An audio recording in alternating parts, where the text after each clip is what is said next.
Sejam todos bem-vindos a esta nossa catequese, catequese que realizamos desde o início da pandemia, tendo como orientação as audiências do Papa Francisco. E agora ele está nos falando sobre a família. Semana passada, Frei Paulo falou sobre a doença na família, sobre os problemas, da doença, como afeta a família, como a família ela, vive essa questão familiar, sendo que hoje em dia essa questão é tão presente em nossa vida. Mas hoje o Papa Francisco, ele está querendo falar para nós da morte. Sim, da morte. Jesus, ele veio vencer a morte. Mas a morte, ela é muito dura. Ela é difícil da gente, muitas vezes, aceitar. Não adianta nem dizer acolher, porque ela é enfiada goela abaixo em nossa vida. Não é? Por isso o Papa começa falando para nós que a morte é uma experiência que diz respeito a todas as famílias, a todas as pessoas. Não existe exceção. Todas as famílias sofrem de alguma forma a dor da morte, pois ela faz parte da vida. E, no entanto, quando atinge, os afetos familiares, a morte nunca consegue parecer-nos natural. Ainda mais quando os pais veem os filhos morrerem. Pois para os pais, sobreviver aos próprios filhos é algo particularmente desolador. É particularmente desolador. É aquilo que contradiz a natureza elementar das relações. Pois os mais velhos não deveriam morrer antes dos mais novos.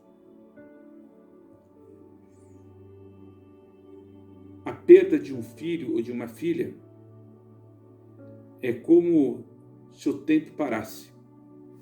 Abre-se um abismo que engole o passado e também o futuro.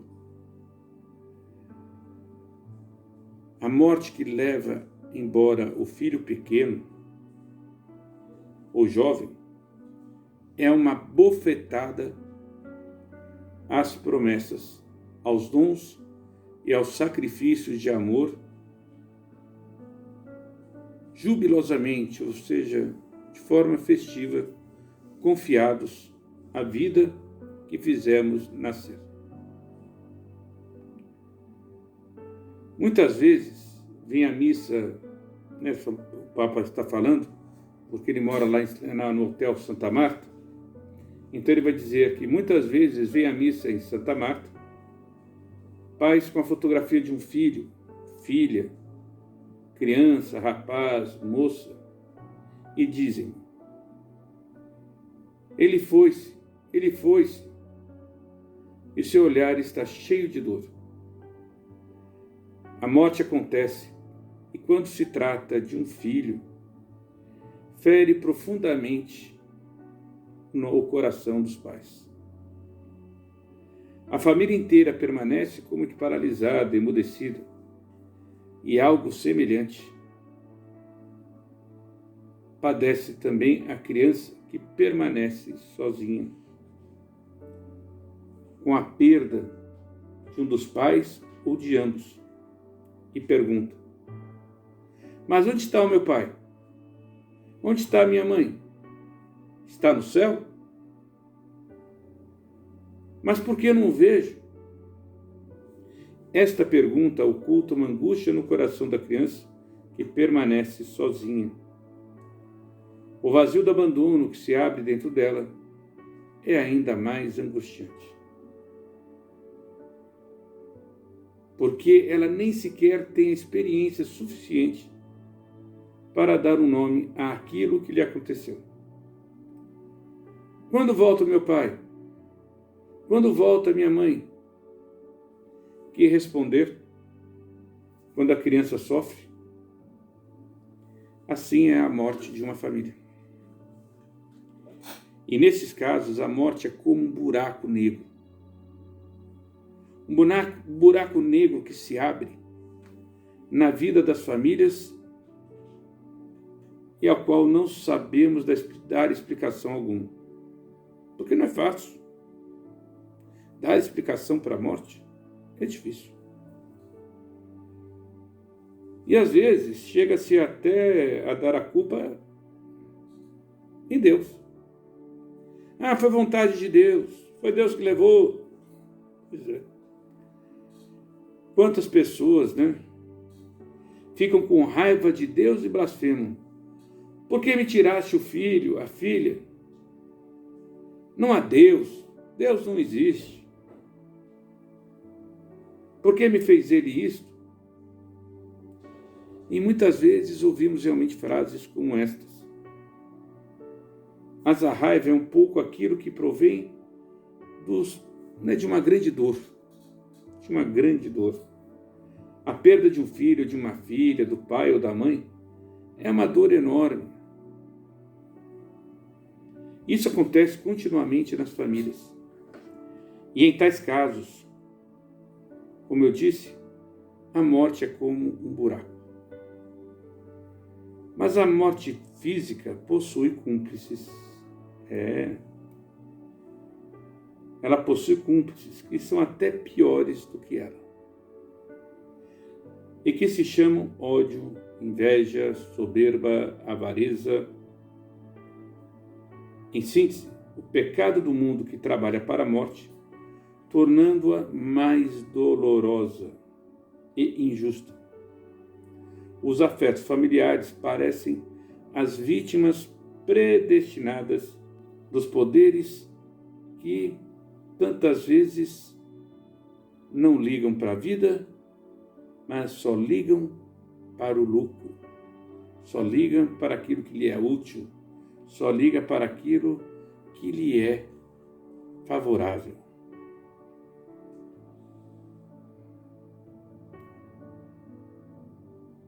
Mas como então podemos falar da morte? Como podemos dar uma inversão de sentido a esse acontecimento tão aterrador em nossa vida? Por isso, no povo de Deus, com a graça da sua compaixão conferida em Jesus, muitas famílias demonstram concretamente que a morte não tem a última palavra. Trata-se de um verdadeiro ato de fé. Todas as vezes que a família em luto, até terrível, encontra a força de conservar a fé e o amor que nos une a quantos amamos, ela impede desde já que a morte acabe com tudo. A escuridão da morte deve ser enfrentada com um esforço de amor mais intenso. Então podemos fazer orações como: meu Deus, ilumina as minhas trevas. É a invocação da liturgia da noite, à luz da ressurreição. A luz da ressurreição do Senhor, que não abandona nenhum daqueles que o Pai lhe confiou. Nós podemos privar a morte do seu aguilhão, daquilo que nos prende, como dizia o apóstolo Paulo. Podemos impedir que ela envenene a nossa vida, que torne vãos os nossos afetos, que nos leve a cair no vazio mais obscuro. E nesta fé podemos consolar-nos uns aos outros, conscientes de que o Senhor venceu a morte. Venceu a morte de uma vez para sempre. E os nossos entes queridos não desapareceram. Não desapareceram nas trevas do nada. A esperança assegura-nos que eles estão nas mãos bondosas e vigorosas de Deus. O amor é mais forte do que a morte. Por isso, o caminho consiste em fazer aumentar o amor e torná-lo mais sólido. E o amor preservar-nos-á até no dia em que todas as lágrimas serão enxugadas, quando já não haverá mais morte, nem luto, nem grito, nem dor. É que nos fala o livro do Apocalipse, no capítulo 21. Se nos deixarmos amparar por esta fé, a experiência do luto poderá gerar uma solidariedade de vínculos. Uma solidariedade de vínculos familiares mais fortes, uma renovada abertura ao sofrimento das outras famílias, uma nova fraternidade com as famílias que nascem e renascem na esperança. Nascer e renascer na esperança é isso que nos proporciona a fé.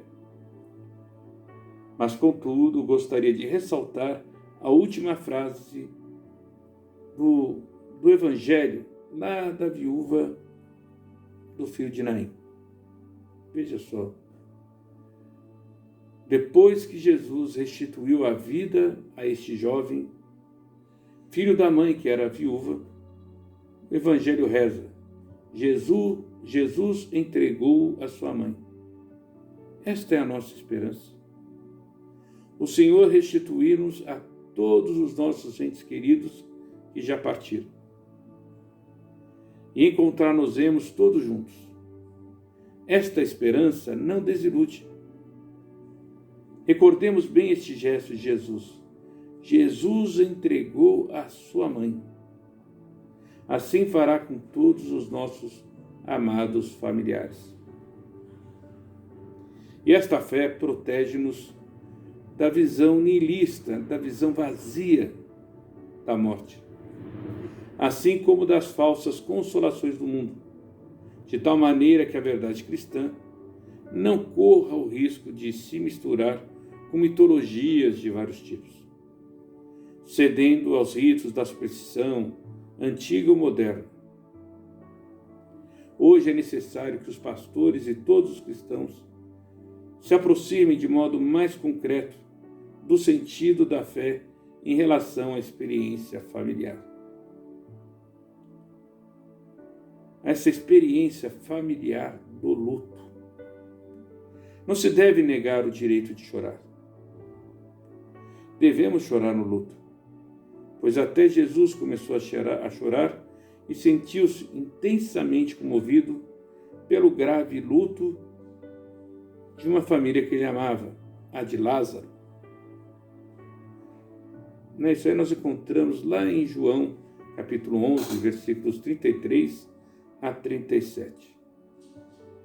E ao contrário, podemos dar testemunhos simples e vigorosos de numerosas famílias que souberam ver, na dificílima passagem da morte, também a passagem certa do Senhor, crucificado e ressuscitado, com a sua promessa irrevogável da ressurreição dos mortos. O esforço amoroso de Deus é mais forte do que a obra da morte. É deste amor, precisamente deste amor, que nos devemos tornar cúmplices com a nossa fé. E recordemos aqueles gestos de Jesus. Jesus entregou a sua mãe. Assim fará ele com todos os nossos entes queridos e também conosco, quando nos encontrarmos, quando a morte for derrotada definitivamente em nós. Ela é vencida pela cruz de Jesus. Jesus restituir-nos-á toda a família. E lembremos sempre, Guardem bem esta frase. A dor da morte não pode sufocar a esperança da ressurreição em Cristo. Obrigado a todos vocês por estarem aqui comigo até este momento. Eu espero ter podido ajudar vocês, através dessa audiência papal, através dessa nossa conversa, a poderem compreender como a morte é dura, mas que a esperança em Cristo ela é maior. Pois ela é que nos faz superar a dor da morte e alcançar a glória da vida em Jesus. O Senhor esteja convosco, Ele está no meio de nós. Abençoe-vos o Deus Todo-Poderoso, Pai, Filho, Espírito Santo. Amém.